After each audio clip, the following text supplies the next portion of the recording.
Assalamualaikum warahmatullahi wabarakatuh. Baik, kembali lagi hari ini bersama Ibu dalam pembelajaran IPS. Nah, baik, untuk memulai pembelajaran kita hari ini, marilah bersama-sama kita berdoa menurut agama dan kepercayaan kita. Berdoa dimulai. Amin ya rabbal alamin. Berdoa selesai. Alhamdulillah. Baik, silahkan mengisi presensi yang sudah Ibu bagikan di grup. Jangan lupa untuk mengisi presensi karena mengisi presensi itu penting. Baik, kita lanjutkan. Pada materi sebelumnya kita sudah membahas mengenai kegiatan ekonomi. Jadi apakah ada yang ingat kita sudah membahas kegiatan ekonomi itu apa saja?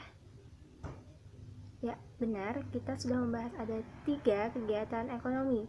Yang pertama itu adalah kegiatan produksi, yang kedua adalah kegiatan distribusi, yang ketiga adalah konsumsi. Nah, itu adalah kegiatan ekonomi, tadi ada 3 ya. Nah, selanjutnya pada materi yang akan kita bahas ini mengenai permintaan, penawaran, pasar, dan harga, masih dalam konteks yang sama, yaitu aktivitas manusia dalam memenuhi kebutuhan hidup. Baik, kita lanjutkan materi kita. Ibu akan menjelaskan dulu kompetensi dasar yang akan dicapai. Itu ada 2. Yang pertama 3.3 mengenai memahami konsep interaksi antara manusia dengan ruang sehingga menghasilkan berbagai kegiatan ekonomi, produksi, distribusi, konsumsi, permintaan, dan penawaran, dan interaksi antar ruang untuk keberlangsungan kehidupan ekonomi, sosial, dan budaya Indonesia. Selanjutnya, kompetensi yang kedua itu ada kompetensi 4.3 tentang menjelaskan hasil analisis tentang konsep interaksi antara manusia dengan ruang sehingga menghasilkan berbagai kegiatan ekonomi, produksi, distribusi, konsumsi, permintaan, dan penawaran, dan interaksi antar ruang untuk keberlangsungan kehidupan ekonomi, sosial, dan budaya Indonesia. Nah, jadi kalian nanti akan mencapai ada 3 indikator dan nilai KKM minimal yang harus kalian dapatkan pada pembelajaran materi ini adalah 7,5. Baik, kalian bisa memperhatikan gambar yang ada di samping. Apa yang kalian pikirkan ketika kalian melihat gambar tersebut? Pastinya tercetus itu adalah sebuah pasar yang menjual sayuran, berbagai macam kebutuhan, ya kan? Nah, dari apakah nih dari kalian sering ke pasar yang tradisional atau mungkin kalian lebih sering berbelanja online? Nah, itu tergantung masing-masing ya kan. Nah, di sini Ibu hanya memberi gambaran pasar pada umumnya. Baik, kita akan melanjutkan materi kita. Pertama, Ibu akan menjelaskan mengenai definisi umum dari permintaan, penawaran, pasar, dan harga. Baik, langsung saja ke yang pertama, yaitu permintaan. Permintaan adalah jumlah barang yang ingin dibeli oleh masyarakat dengan berbagai tingkat harga tertentu. Jadi itu adalah pengertian umum permintaan. Nah, selanjutnya ada penawaran. Jadi penawaran itu adalah sesuatu yang bertujuan untuk memenuhi kebutuhan dari permintaan barang atau jasa masyarakat yang diperlukan, di mana kesediaan produsen dalam memproduksi berbagai barang pada tingkat harga. Jadi tergantung harganya juga ya penawaran ini. Nah, selanjutnya yang ketiga itu ada pasar. Jadi pasar ini merupakan tempat bertemunya antara penjual dan pembeli, baik secara langsung maupun tidak langsung. Selanjutnya yang keempat itu adalah harga. Harga adalah nilai tukar barang yang dinyatakan dengan uang. Nah, jadi kalau kita misalnya membeli sesuatu di pasar pakai uang kan, nah itu namanya disebut dengan harga yang kita beli tadi. Nah, baik, kita lanjutkan. Baik, kita akan masuk pada materi bentuk-bentuk pasar. Jadi pasar itu banyak sekali macamnya. Nah, jadi yang pertama ini adalah pasar menurut wujudnya. Jadi pasar menurut wujudnya ini terbagi menjadi dua. Yang pertama itu adalah pasar konkret. Pasar konkret atau pasar nyata merupakan pasar yang dimana penjual dan pembeli dapat bertemu langsung dan barang yang dijual belikan ada di pasar tersebut. Contohnya pasar tradisional yang sering didatangi oleh ibu-ibu, ya kan. Nah, selanjutnya yang kedua itu adalah pasar abstrak atau pasar tidak nyata. Bukan berarti pasar yang enggak ada gitu ya, ada pasarnya namun tidak bisa dilihat secara langsung. Contohnya seperti Shopee, di mana pasar ini antara penjual dan pembelinya tidak bertemu secara langsung dan barang pun tidak bisa dilihat secara langsung namun bisa dilihat melalui situs. Nah, jadi itulah disebut dengan pasar abstrak. Contohnya tadi seperti Tokopedia, Shopee, Lazada.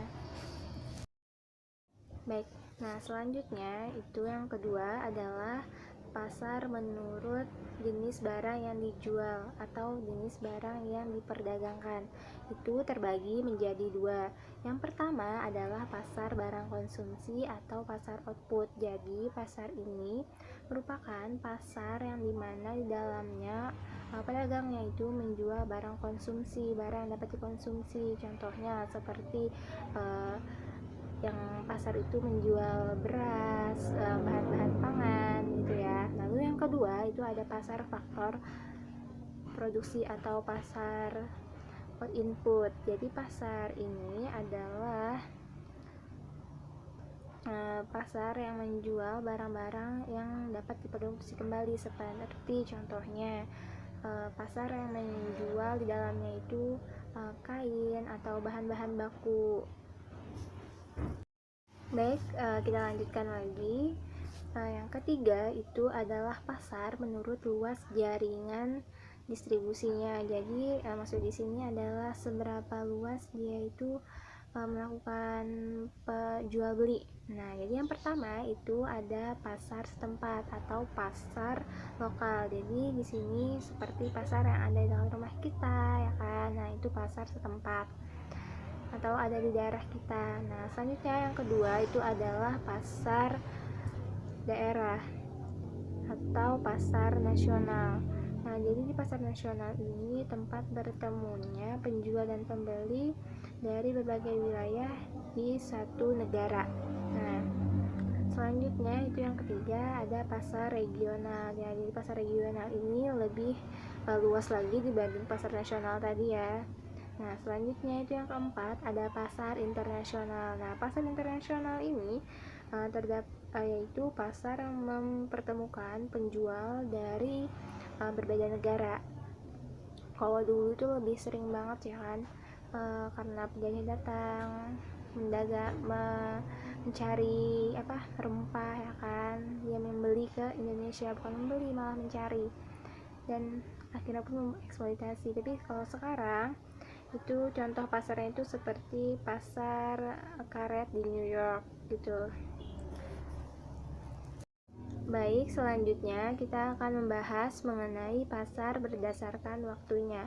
Jadi pasar berdasarkan waktunya ini terbagi menjadi 4. Yang pertama adalah pasar harian. Pasar harian adalah pasar yang terjadi hampir setiap hari dan menyediakan barang-barang kebutuhan.